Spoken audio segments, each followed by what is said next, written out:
here's my experience, which is the only thing I can speak from. For a long stage of my life, I was, wow, I'm being contacted by ETs. This, or is it angels, or is it both, or what is it? But I did have experiences where this is, they appeared this way that others have seen. So there was that sort of relating with other people and their experiences. But what I learned, starting in 2005, when it just became presence, and it would just fill me and inform me and show me things in my third eye. I mean, this is where a lot of the data comes from. And some would say, well, that's the pineal gland. Yeah, it probably is, but I don't know, because I don't study it from outside. I'm having the experience of it. So, so what I learned was, and this became my work, what I learned was it merges with me. I'm feeling it and receiving the data. And then before I started speaking it as it was happening, I would have to come out of it and go, oh dear God, I hope I remember this. And I would start to translate it. So the moment you have the thought, I got to tell somebody about this, I need to share this because this feels like part of my purpose is to translate this. So thought is for translation to this realm.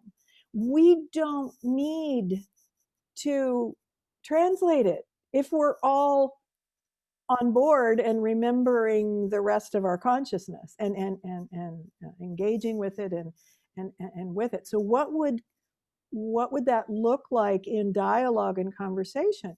It would be the same way the presence is dialoguing with me, a communion state.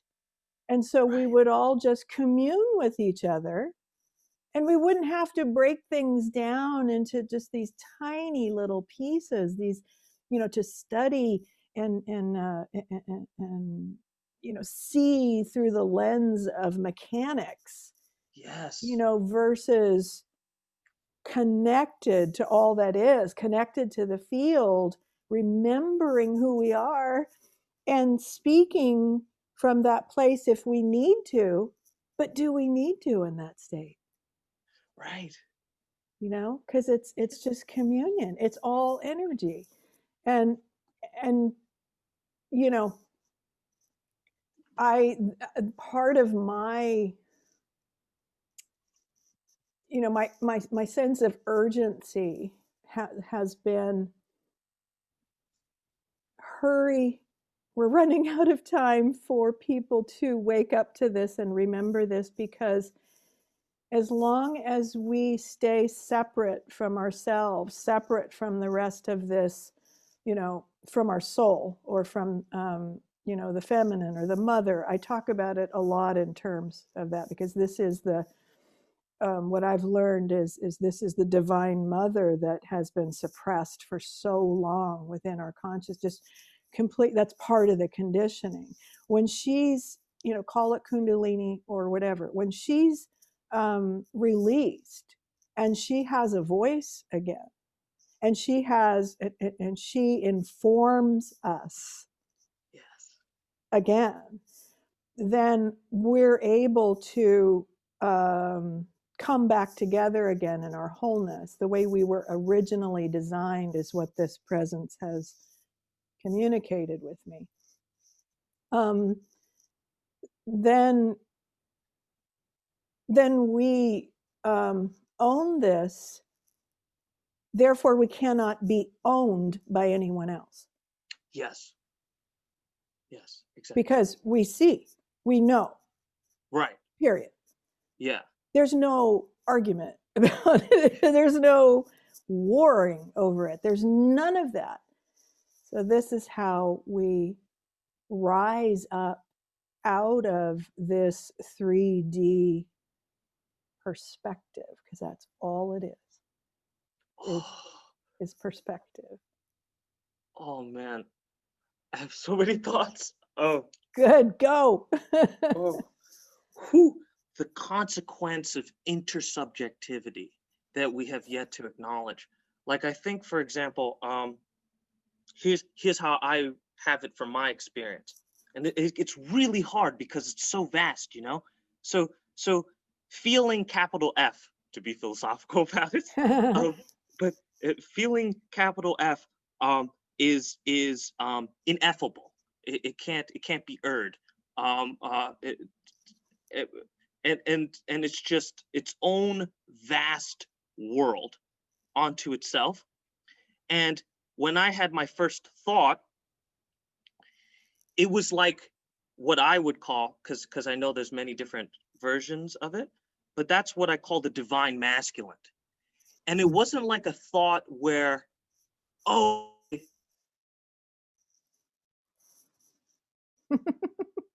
You myself. froze. Yeah, sorry, you froze. Okay, so go ahead. Sorry. No, it's fine. So thought to me, it when I felt thought, it felt like it was its own substance that could somehow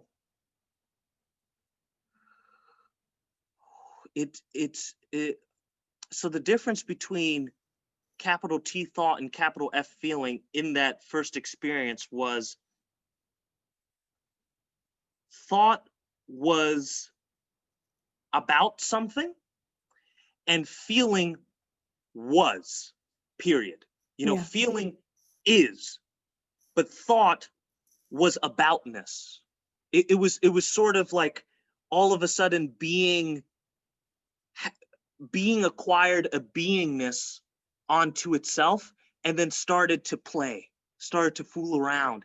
And I never even thought about like telling that to another person, because to me that's not what thought is for. But then thinking arose. Now thinking is a gesture, is a trickster.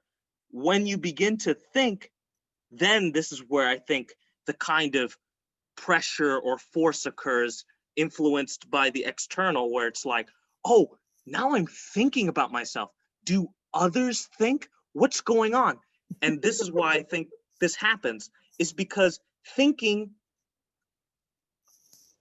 disperses the dimensions of your mind in a like a top down way. Thinking's up here, and now my thinking is looking at my thoughts, and now my thoughts are looking at feeling, and now Mhm. feeling is looking at thought. And then once you have that organization, Yes. you it immediately just becomes this like sense of, oh, well, I'm organized now, I'm a structure, let's talk to other structures that seem to have this pattern. That's And so that's good. where things fuck up, because that's not necessarily what's going on. It's Yeah. just that thinking can create configurations. It doesn't mean that that is the sole configuration, or that configurations exist outside of thinking. Absolutely. I love it. I love it. This is how we Yeah. start to loop in what exists, in what we've agreed upon is the real world, like this environment of, so we lost our originality, right? Because Yeah. we're coming from pure essence with this inspiration and this knowing, the feeling knowing. And then we, it's like I speak for myself again, it's like the inspiration and the data comes, and then it's like there is no way that I can just transfer this to this level of thinking. Yeah. It does not translate. And this is what I'm feeling more and more, is that I'm not able to do this anymore.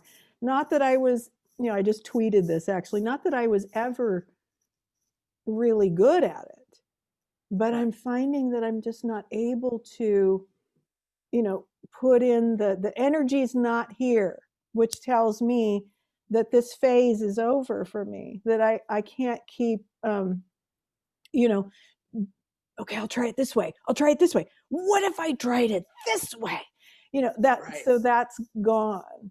And now it's like, okay, we're turning this ship around and we're moving, into expansion now, who's on board, right? That's Right. what it feels like to me. It's like who are the ones who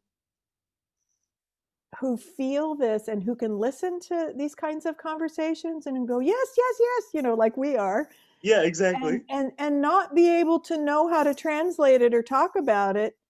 It's fine. You don't have to know how to translate it and talk about it. Just at this stage, own it, be it, Right. even though you don't know what this looks like as we move ahead, because we're expanding now at a very rapid rate. If Yes. you can feel that expansion, then you know you're moving with it. If we're oriented to what we've always known before, we miss the ride into expansion that is Yes. happening right now. It is happening.